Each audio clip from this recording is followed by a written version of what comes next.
پێغەمبەری خوا عەلەیهی سەڵات وەسەلام لە سەفەرێکە بە ئەبوو زەڕی غەفاری فەرمووی وەسیەتێکت بۆ دەکەم کە بریتین لەم چەند خاڵی خوارەوە. یەکەمیان فەرمووی هەژارەکانت زۆر خۆش بوێ و نزیک بەرەوە لێیان. دووەمیان فەرمووی تەماشای خوار خۆت بکە و تەماشای سەروی خۆت مەکە. سێمیان فەرمووی پەیوەندی خزمەتی بگەیەنە هەر چەندە ئەوان خراپیش بن. چوارەمیان فەرمووی پێی وتم کە داوای هیچ شتێک لە خەڵک نەکەم. لە پێنجەمیانە فەرمووی حەق بڵێ هەر چەندە تاڵیش بێ. لە شەشەمیانە فەرمووی لە لۆمەی لۆمەکاران مەترسە و لەبەر زاتی ئەڵڵا جەلە جەلالوه ئەوە قبوڵ بکە. و لە حەوتەمیانە فەرمووی وتنەوەی لا حەول ولا قووة إلا بالله زۆر بڵێرەوە. قەناعەتی بۆ دروستەکە ئەمە یەکەم. و پاشانێکی تر لە خاڵەکان پێغەمبەری ئەکرەم عەلەیهی سەڵات وەسەلام فەرمووی کە پێی وتم داوای هیچ شتێک لە خەڵک نەکەم. طبعا بەتەبیعەتەن ئینسان بە داوا نەکردنی شت لە خەڵکی ئەڵڵا جەلە جەلالوه قەناعەتی بۆ دروستەکە ئەمە یەکەم. دووەمیان سەبری پێ ئەبەخشێ. سێمیان وردە وردە دەوڵەمەنی ئەکا. چوارەمیان ئەو تەوەکولەی کە بەڕاستی حەقە بەس بدرێتە پاڵ ئەڵڵا جەلە جەلالوه ئەفەرمێ ئەوەشی بۆ دروستەکەین.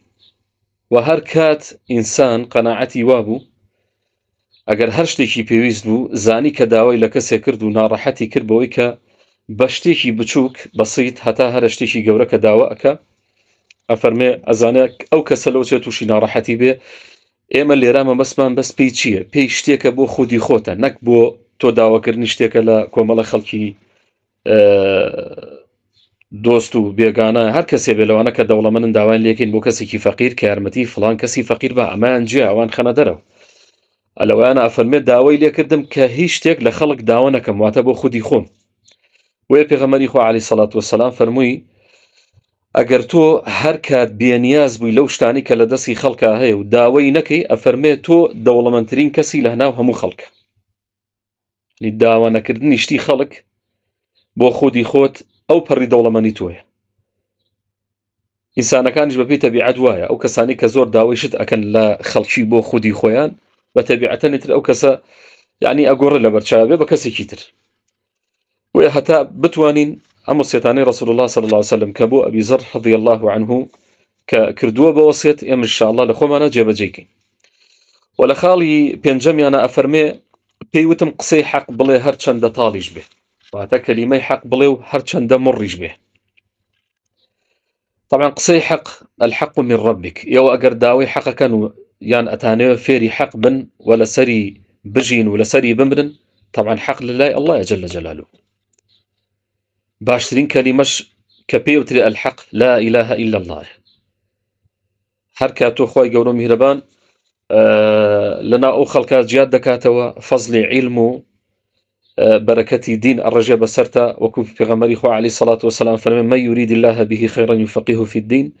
الله جل جلاله خێری بۆ هەر کەسێک بوێت شارەزای ئەکا لە دینی ئیسلام ئەنجا بەوە شۆدانانیشی هەتا خەڵکانیش فێری ئیسلامەکە لەبەرەوەی لە دوای خۆشی ئەوەی کە فێری بۆ خەڵکان فێری ئیسلام بن و ئەو کەلیمە حەقە هەر چەندە لە هەر شوێنەکا بێ تاڵیش بێ تۆ بیڵێ چکم تۆ بە کەلیمەی حەق لە هەر شوێنەکا بێ ئەڵڵا جەلە جەلالوه لێت ڕازیە و هەر چەندە تاڵیش بێ لە بەرامبەرەکانی. مامی شافعیشە فەرمێ هەر کەسە پێی خۆشە ئەڵڵا جەلە جەلالوه لێ ڕازی بێت باواز لە ڕەزامەندبوونی خەڵکی بێنێ.